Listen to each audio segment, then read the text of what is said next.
joining us. Let us know where.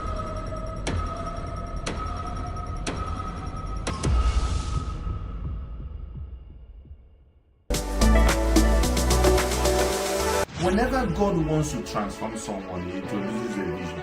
The goal of Moses' spiritual leadership is nation building. Whenever we talk about poverty, especially in Africa, all over the world, staying consistent. Be consistent.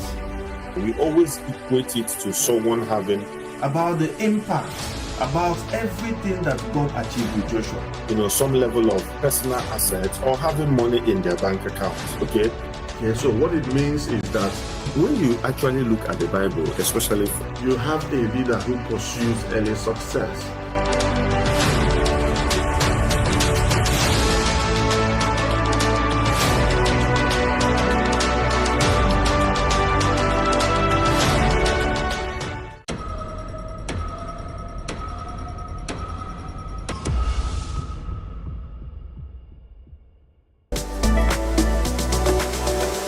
Whenever God wants to transform someone, He introduces a vision.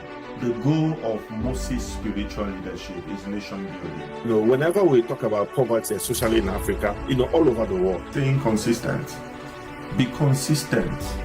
We always equate it to someone having about the impact, about everything that God achieved with Joshua. Some level of personal assets or having money in their bank account. Okay. Yeah, so what it means is that when you actually look at the Bible, especially you have a leader who pursues early success.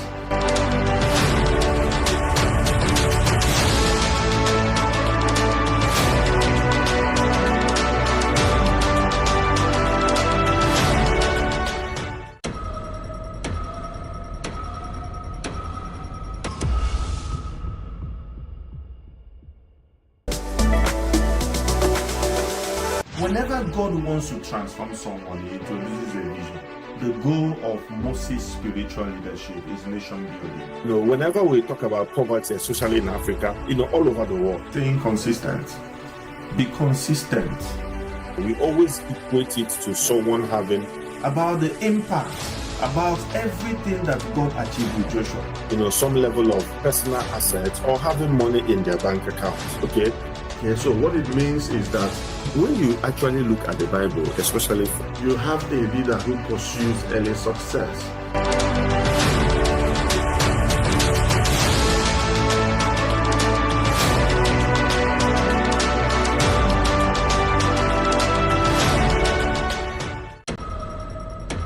Hello everyone and welcome to today's live in Transformers Global. I'm so excited you are joining us today. I'm so excited to have you guys join this meeting. I've been getting a lot of feedback on how this teaching has been impactful to your life, to your plans for next year, to the plans that you have to the next seasons of your life. I'm grateful for what God is doing through this conversation. And I also want to, tell you to use this opportunity to extend, this conversation to others. If you are just joining now, I will encourage you to just, hit the share button, share it on different platforms, to family and friends, those who need to have, their own fair share of this conversation. Okay. I believe there is a lot God is planning to do in your life and with you. And the whole idea behind this conversation is to help you begin that journey by making sure that you have everything you need for your journey in place for you right where you need it in order for you to achieve success. Okay, so we started in the beginning of November. We started a brand new series on ending your year strong. Okay, the goal of this conversation is to help you to be prepared for what is coming next in your life, to prepare for the next season, to prepare for the next plan, the next strategy. Just like every farmer doesn't wait, for rain to come before they prepare their planting season. They start long ago.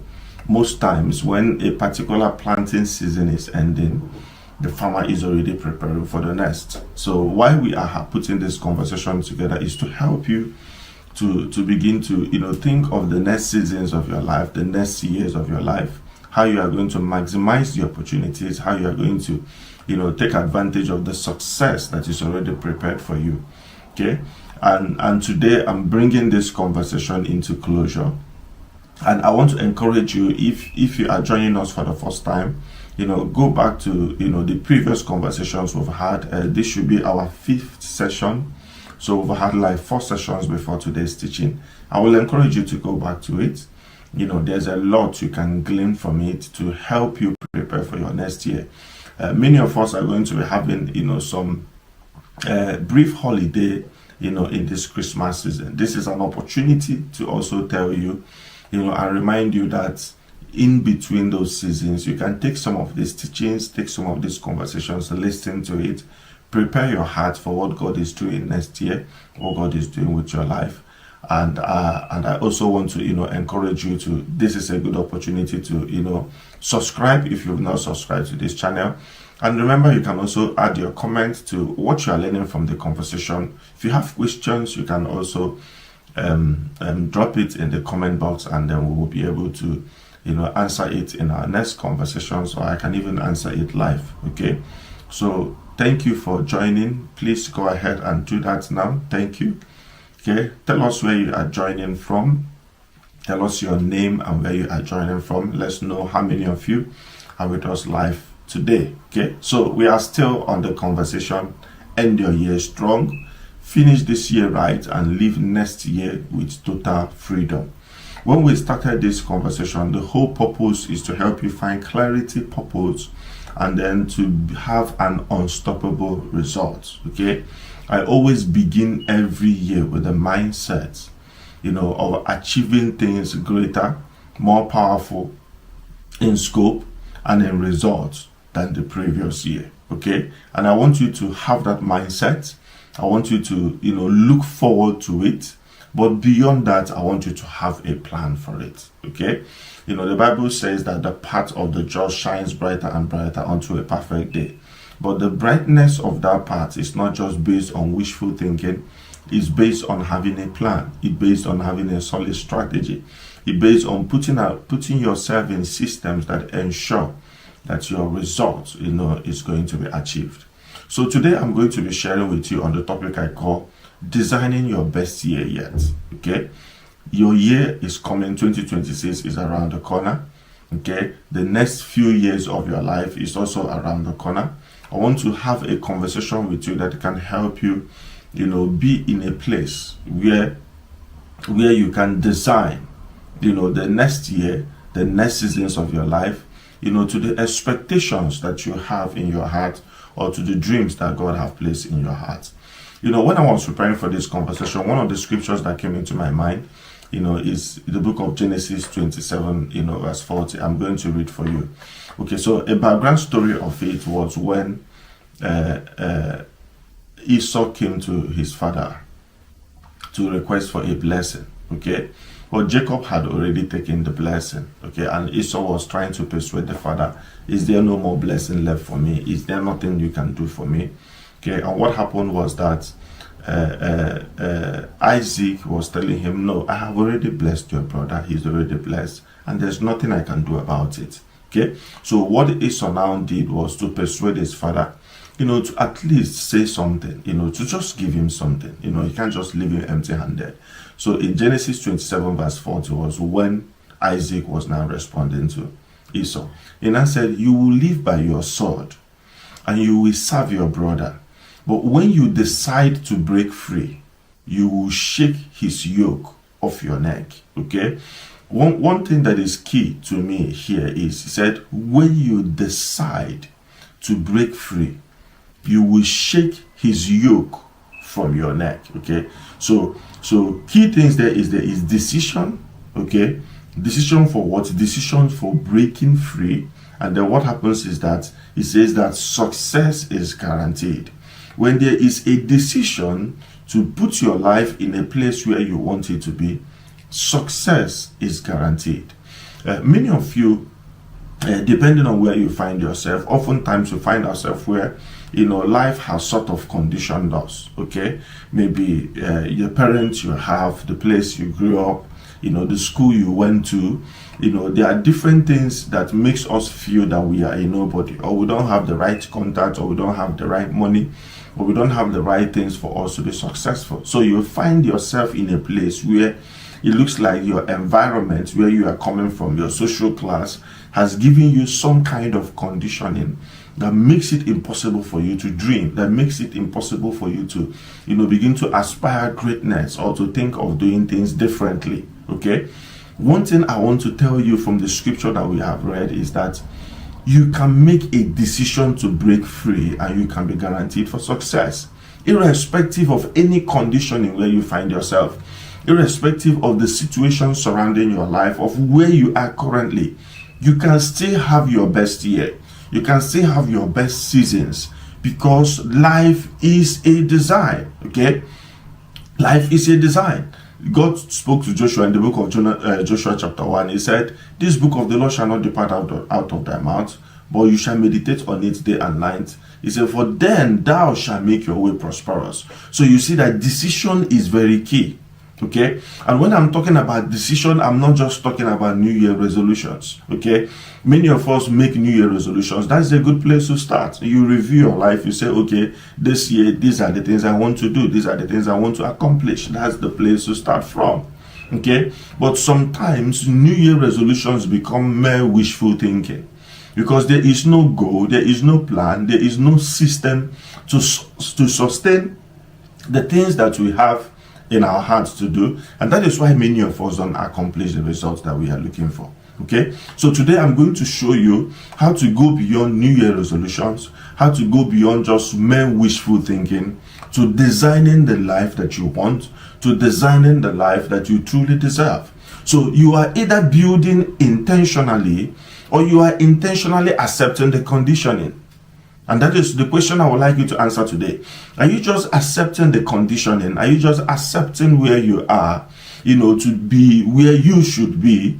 Or are you hopeful and intentionally breaking free through your decisions to where you believe that you need to be? So even courses, even whatever you might think that has become a disadvantage to you in life, according to the scripture, it said, when you grow tired of it, when you come to the point of decision, you are going to break free and you are going to live your best life. Okay? So I shared a story last week about a guy who grew up in a broken home, started doing drugs, started drinking, started, getting himself involved in crime, went to prison, multiple times, and then finally, he had a girl. Okay, and when he saw the picture of his baby, he said, no, I have to do it right, I have to make it better. And he began to work on it. He began to improve himself. While he was in prison, he noticed that there was this thing about him with singing. He started, working on himself, singing. He would go to the street, stand in the street, sing for people. From there, he started going to shows. From there, he became a big name. Okay, now this is someone out of the sheer decision, the sheer desire to make impact and do things differently. And you see, it worked. Success is predictable. Okay?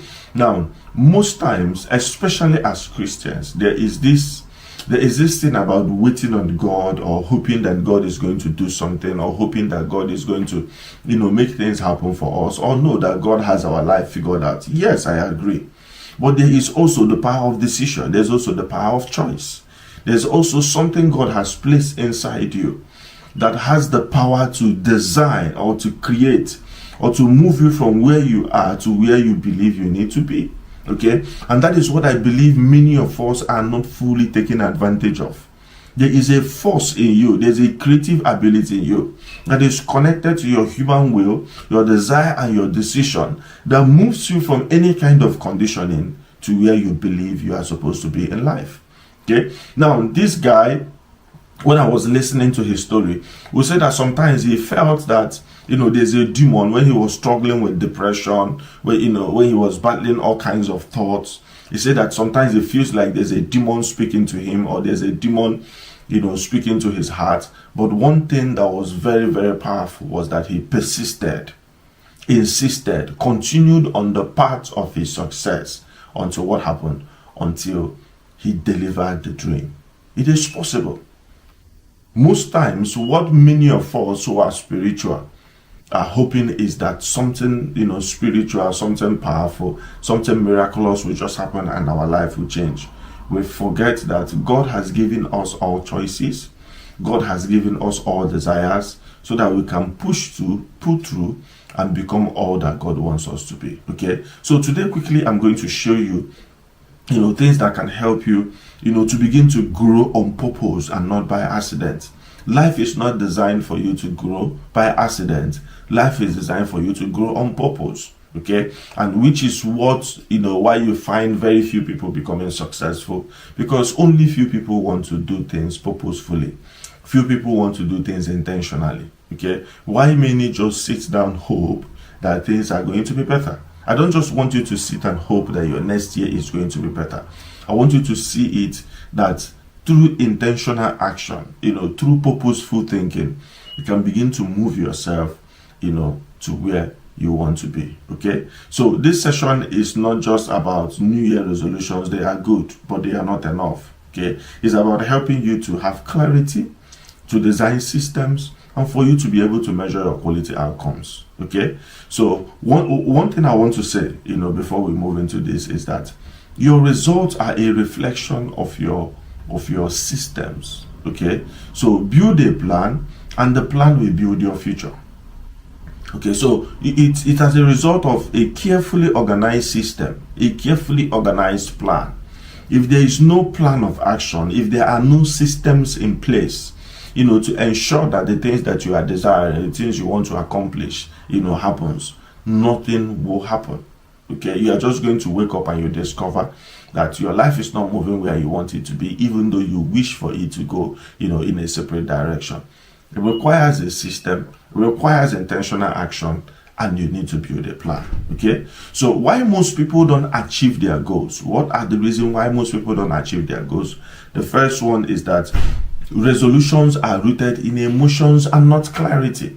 So most times our resolutions are just based on our emotion, not because of a clear thought of action, intentional step that we want to accomplish. Okay, lack of system to maintain consistency. So for instance, you begin your year, you say, okay, this is what I want to do, this is what I want to accomplish, I'm going to write a book, I'm going to do this, I'm going to start a session, but then you don't have a system that ensures that you are consistent. So many of us hit a new year in January, we say we want to start a gym, we want to do this, and then what happens is that by February, March, many of those things we talked about, we've lost them because there is no system to maintain our consistency. Okay, setting goals also without considering your capacity or the season. Okay, so it's not just to set goals, you need to understand the seasons of your life so that you can know the kind of goal to set in a particular season. When I taught you guys about about spiritual reset, I mentioned that when I did my spiritual reset in October, I had conversations with God. He showed me areas of my life, things I need to improve, things I need to prioritize. And he introduced projects that I believe that in this season of my life, these are the things that God wants me to focus on. So you see that my goal is not just, made out of wishful thinking or maybe looking around other people's life to see what they are doing so that I can jump in. You need to understand your season. You need to have an idea. What is God saying now? Where is God taking you now? You can be making a plan to do something and then there's a relocation plan from God. You might be making a relocation plan and God might be saying, no, I want you here for this particular season. You remember in the Bible when Isaac wanted to go down to Egypt because there was famine. But when he was having a conversation with God, he said, no, stay here, plant here, I have a good plan for you. So it's always good to understand your season and then always good to understand your capacity. Okay, when you make goals that you have not built the capacity that will enable you to accomplish it, most times you discover that those goals and those dreams begin to suffer. Okay, and also the last thing I want to mention is usually we confuse activity with progress. Okay, and I'm going to show you how to ensure that you avoid these things and build intentionally, to have your results that you want next year. Okay, so one thing I want to mention about goals is that goals must align with your purpose. Okay, you need to understand what your purpose is. You need to understand what your values are. You need to have spiritual direction. Okay, there's spiritual direction, there is values, and then there is purpose. Your goals must reflect these three components. I once shared a story where I traveled to Abuja to do an event, planned events, written documentations and everything. Once I landed in Abuja, had the first few meetings on my very first day, went to my sister's house. I'll be spending some time with the family. In the morning I woke up, knelt down to pray. I just felt it was not time. Just knelt down. I've not even started the prayer. There are a few times it had happened to me, I got direction like that. I just knelt down to pray. I felt in my spirit that it's not yet time. And that was how I aborted the program. Went to my sister, I said, I'm booking the next flight, I'm going back home. She said, what about your program? I said, I don't think it's time. So there is a role that spiritual direction plays in setting goals. Okay, there is a role that your value also plays. There is a role that your purpose also plays. All those things must be aligned. If not, you go into an activity that you will not be able to sustain because it's not in line with the things designed for your life in that particular season. Okay, your goals must be measurable. It has to be meaningful and it has to be motivating. Okay, it needs to shift from doing more to doing what matters most. Okay, so it's not really about doing more things. It's not really about accomplishing more things. It's about narrowing it down to ask yourself, what are the things that matter to me? If you've not listened to the conversation on purpose, maybe you are joining us for the first time, I will encourage you to listen to the first few teachings, spiritual reset and purpose, to help you understand deeply what I'm sharing about.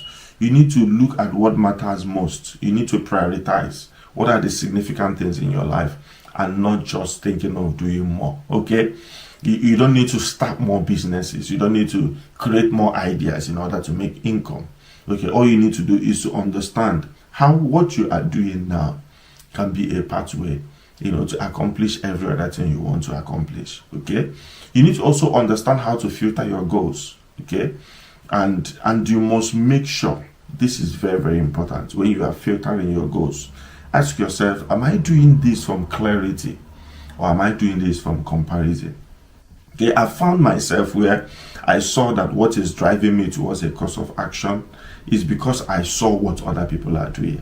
I don't want you to, go into next year because of what you saw people do this year, what you saw people achieve this year. You now feel that, okay, by the time I get into next year, I need to do something like this or I need to be this kind of person. No. Let it be shaped by clarity. When your goal is based on comparison, most times you discover that you will not be able to sustain it. But when it's about clarity, consistency, first of all, has the foundation of clarity. Because I'm supposed to do this. And that is when challenges will come, setbacks will come, different things will come, and you will still be consistently moving forward. The reason is that what you are doing is built on clarity. It's a solid rock. It's not just a comparison. Based on what you saw somebody else doing, your goals need to align with these four things. Okay? So here are the things I believe you should do. Okay, I want to mention, things I believe that you should do. First of all, define what success looks like. Okay? Define what success looks like.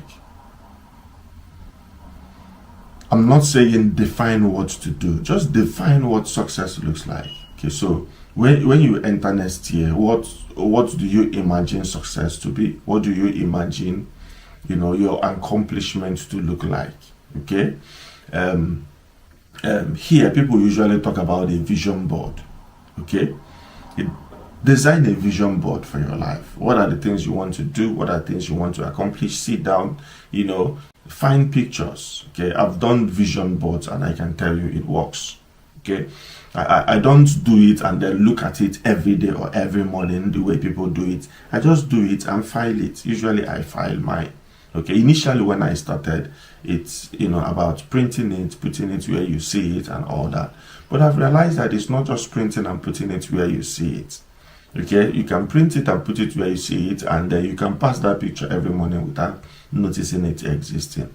Okay, but you can whatever works for you. If you want to see it, if you want to talk it in nicely, the most important thing is that you have identified a vision that should drive your heart, that should drive what you want to do. Okay, I've gone to my vision board, things I got pictures from, in my computer that I want to accomplish, and I could see when I was sticking it, almost 90% of the things I had in that vision board has already been accomplished. And I was telling myself, okay, you need to add more vision, you need to add more things, you need to identify what success looks like for you. Okay, vision doesn't come to pass, projects do. So when you identify what success looks like for you, you have to break it down into projects, you have to break it down to actionable points, you have to break it down to things that you need to do. Okay, if you don't break it down to things that you need to do, then it can just be resolutions like we do every year. Okay, so you just have resolutions, you don't have projects that you're divided into months, into years, into the different seasons of your life. Okay, so one of the ways I want to mention to you that will help you in setting goals, right, is start with your identity, not your task. Okay, so when I'm talking about identity, start from who you want to become. Okay, who you are and who you want to become, not the things that you need to do. That's why I said start with what success looks like. Okay, who are you and what do you want to accomplish? What legacy do you want attached to your name? How do you see these things end up? What is your idea of success? What is your end story? Okay, now when you identify those things, then you now break down your big goals into quarterly themes. Okay, so if we are using 2026 for instance, I usually encourage people, don't plan for a year. Okay, plan for minimum of 5 years. Okay, and then you cascade it and break it down. Okay, look at your life and tell yourself in the next 5 years, in the next 7 years, if you can, that's the best. Okay, but if the minimum is the next 5 years of your life, if you can do 5 years, it's fine. If you have a 1 year plan, it's always good to have a general perspective of what you are doing, and then you break it down into smaller chunks. I had a review with my team, and we had a 5-year goal for our organization. Okay, but when we did a review, we also reviewed what we had for the year. And we saw that we accomplished what we planned for the year. Okay, so we now went back to our strategic plan, our 5-year strategic plan, to see, okay, where are we?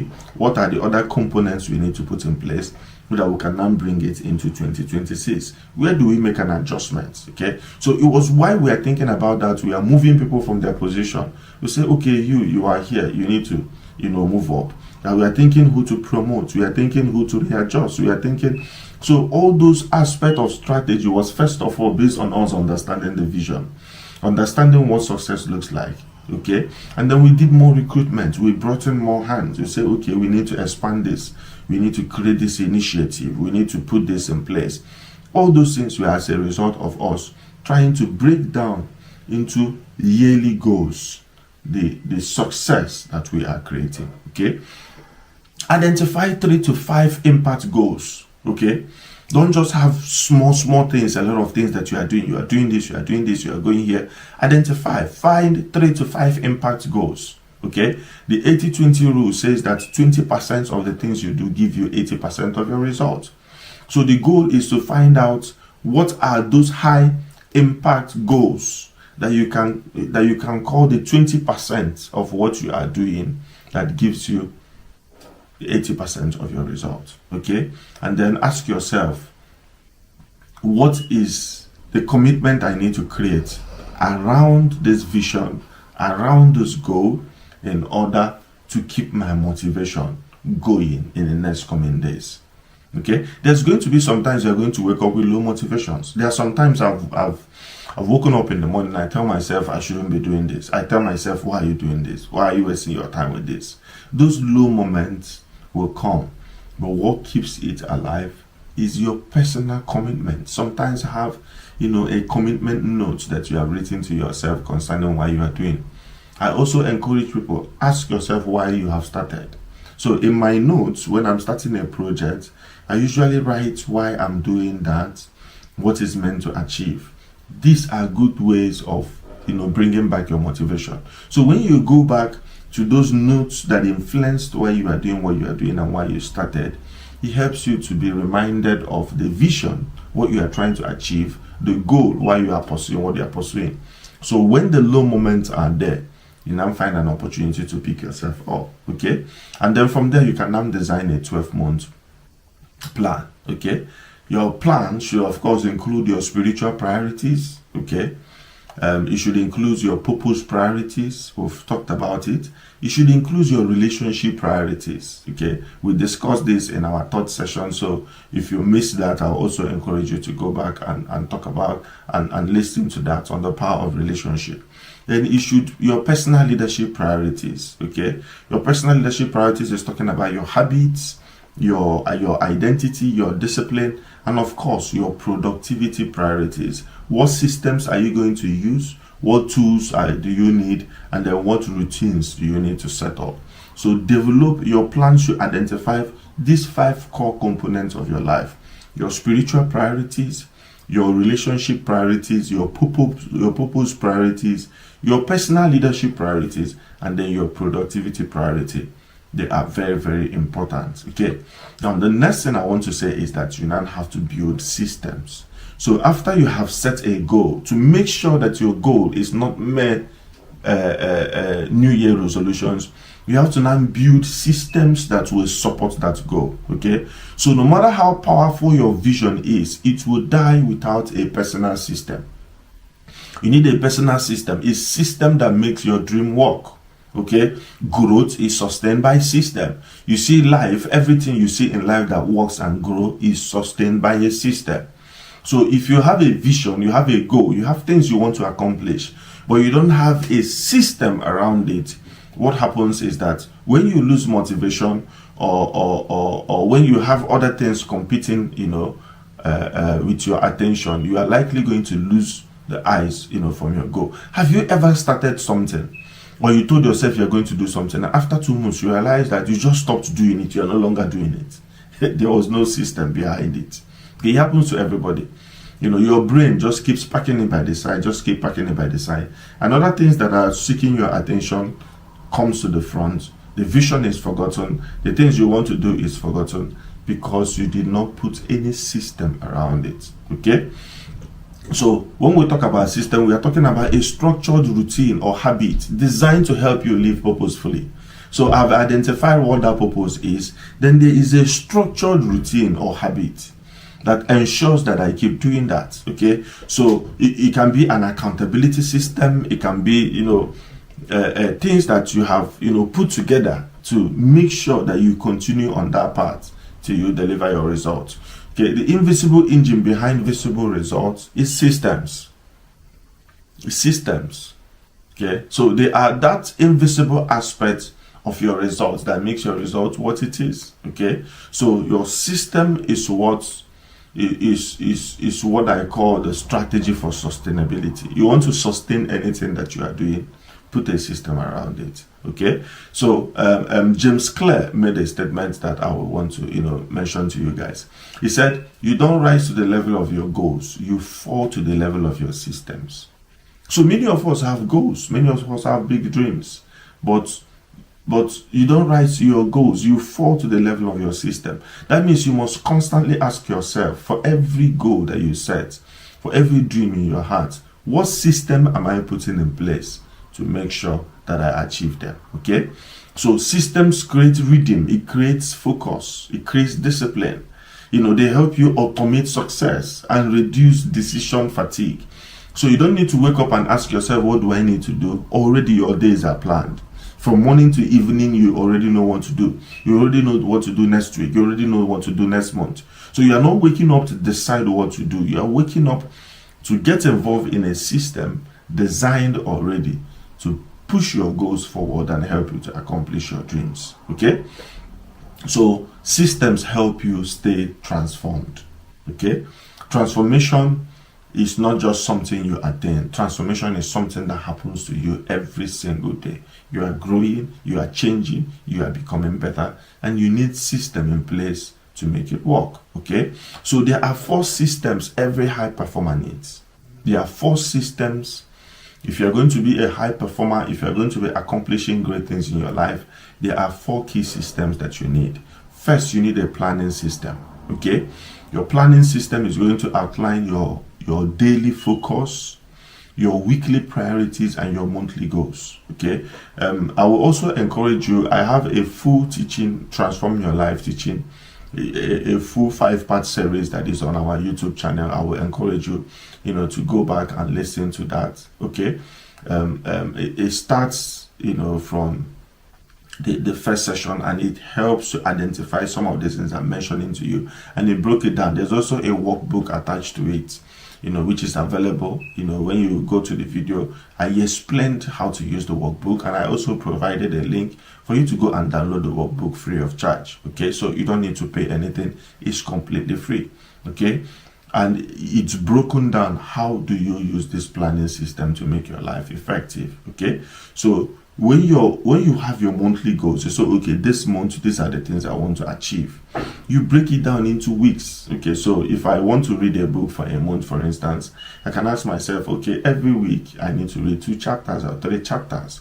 And then you break it down into your daily focus. What is your daily focus? I need to take out 30 minutes or 15 minutes to read at least 2 pages. Okay, so 2 pages leads to a chapter in a week, and a chapter in a week leads to a book in a month. So that kind of a planning system helps you to know where you are going with your goal.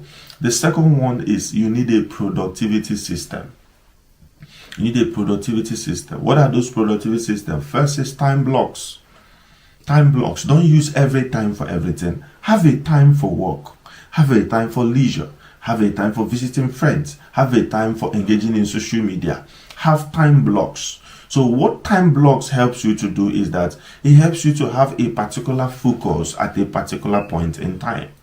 Okay, so in a day, when you go and listen to Transform Your Life, I also shared my calendar while I was teaching that session. Okay, I shared my personal calendar, how I had different time blocks for the things I want to do. Okay, so because I have different things I'm doing, I'm managing a business, I have a family, I have different organizations that I am, working with. Time blocks help me keep focus on each of those things I'm doing to make sure that I am achieving what I'm supposed to achieve. These time blocks that help me make sure that every week I show up and we are having this conversation live. Okay, so there are different things I'm doing, but those time blocks help me to make sure that I am very, very productive. Okay, have focus rituals. Okay. These are things that you have set aside to help you have focus. What I normally do in terms of my focus ritual is that not just on a daily but on a weekly basis, usually on Sunday, I used to set out a particular time and review. Okay, do a review. Ask myself what distractions are creeping in. What do I need to re-emphasize? What do I need to refocus? What do I need to put my attention on?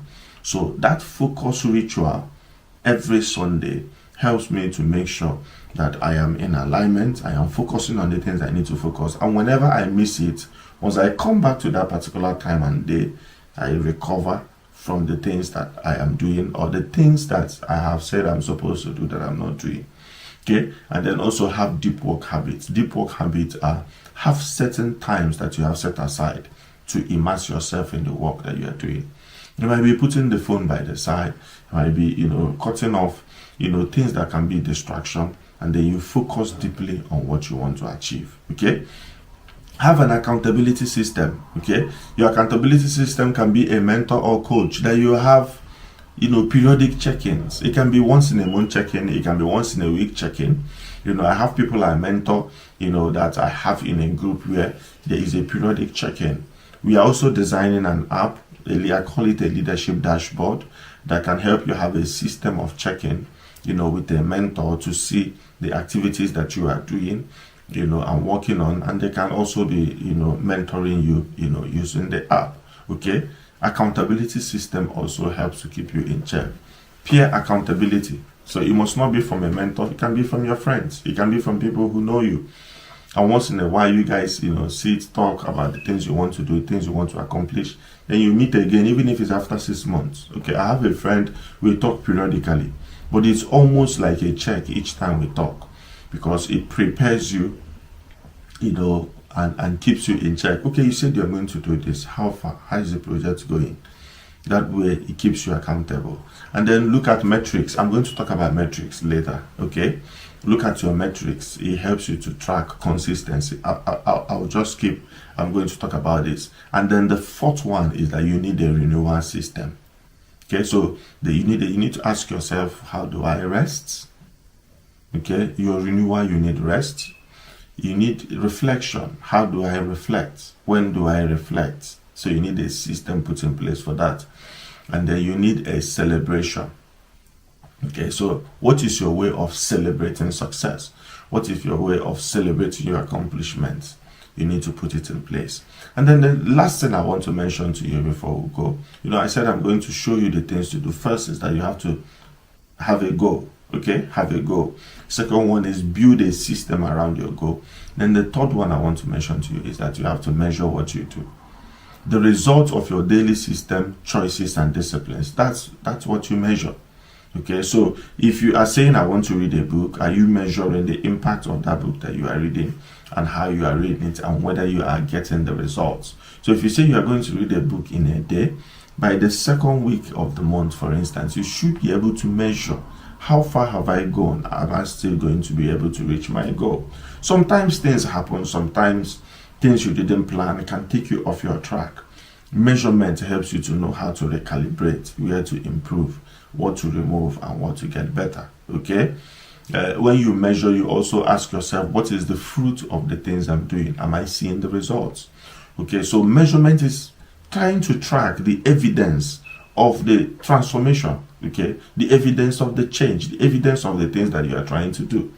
Okay, so it's metrics. It's like, for instance, you post a picture on Facebook and you want to know how many likes you got. It's like measurement. You are trying to measure how many people are reacting to what you posted. Okay, they are looking at the insights to see how people are engaging. You posted a video. How many minutes did they watch it? Where did they cut off? Was the video too long? Was it too short? How do I make it better? Can you have that kind of approach towards your life? Where you are measuring your outcomes. Many people will see a great improvement in their productivity and their results if they begin to measure their personal outcomes. Okay? So why many people don't see results? Because of lack of consistency. Number one. The second one is there is no regular self-assessment. I tell you, for mine, it's every Sunday, it's weekly. That's where I realign myself and make sure that I am purposefully moving to the direction I want to move to. Okay. Next one is emotional highs with no practical follow-up. Okay. So you have this emotional high moment. You want to do this. You share about it. You talk about it. But there's no follow-up. Okay. And then living without measuring your goals, which is why we are talking about measure. Okay. You live your life without measuring your goals. And that is why you don't see results. So what happens is that you can keep doing the same thing over and over and over, hoping that something good and something great is going to come out of it, because you are not measuring. Many of us only measure at the end of the year. So when it comes to this time of the year, you then begin to ask yourself, what did I even achieve this year? No, you are not asking the right question, but you are asking it at the wrong time. You should have asked it in January. What do I hope to achieve this year? In July, what do I hope to achieve this year? Am I achieving it? Don't wait till the end of the journey to measure. Measure while the journey is on. Okay, let me say it again. Don't wait to the end of the journey to measure. While the journey is going on, be measuring it. Asking yourself, is it working? What do I need to change? What do I need to improve? That is how you calibrate until you get to results. Okay, so what do? Always review. Always review. Okay, a time of measurement is a time of review. What do? You reflect and then you realign. Okay, you reflect and realign. Review helps correct what is drifting. So if you review, you discover that, I'm supposed to be doing this, but you are not doing it, it's beginning to drift. Review brings gratitude and clarity for the journey. So when you review, you say, I've achieved success in this area. I've done this. Then there's gratitude. It fuels you. It also gives you clarity on what to focus on. Okay? So build a rhythm. So have a daily focus. Have your weekly adjustment. So you can be adjusting every day. Okay, so every day you should have a focus of what you want to achieve. In a week, there should be your daily focus. Then every week you can now adjust. Maybe you said you are going to be reading every day, but you notice that you didn't read every day and it affected your target. So when you now come for your weekly review, you can now ask, okay, maybe do I need to change the time I read? Do I need to, move it from morning to evening because I have more disruptions in the morning? Or do I need to move it from night to early morning because I have more distractions in the night, but morning I'm more focused to read? So that is where you make those adjustments weekly. Then every month, do an evaluation. Okay, do an evaluation every month, and then every year you can now do what I call a legacy alignment. Legacy alignment is that your yearly review is looking at your life in terms of seasons. So when I'm doing a yearly review, I'm looking at my life in terms of seasons. When I'm doing a monthly review, I'm looking at my life in terms of the year. When I'm doing a weekly review, I'm looking at my life in terms of the month, the goal of the month. And when I'm doing a daily focus, I'm asking myself how all these things, connect to what I'm supposed to do, breaking it down into simple to-do actions every day that leads to the general result. If you are here today and you're asking yourself, what did I even achieve this year? The right question you need to ask yourself is, what daily habits did I put in place to ensure that I get the result I want to get this year? If not, you will just be living, you will just be existing, you will just be accepting the conditioning. You are not breaking free. You are not using the power of your decision. You are not using the power that God has put inside you to make things happen. And that is why your life is not moving to the direction you're supposed to move. So as I bring it to closure today, I want to remind you that you can live your best life. You can live your best year. Life is a design. Don't accept the conditioning. Don't accept what is happening around you. Don't think that, oh, no, nothing can change this one. No, it's not true. Your life can change. Powerful things can happen in your life. All you need to do is begin to take intentional actions, and then you begin to see everything that you want to accomplish, everything you dream, come to pass in your life. Okay? Thank you guys for joining this session today. I appreciate you joining. Remember, you can ask questions in the comment box. Thank you for telling us your name and where you are joining from. I appreciate that. Welcome. And if you have not subscribed to the channel, this is a good time to subscribe. Okay, click the subscribe button, share this teaching. There might be someone who needs to hear this conversation today, and this is a very good time to share this conversation with someone. Okay, thank you so much for joining us today. I will see you next week. Thank you, and remember to share.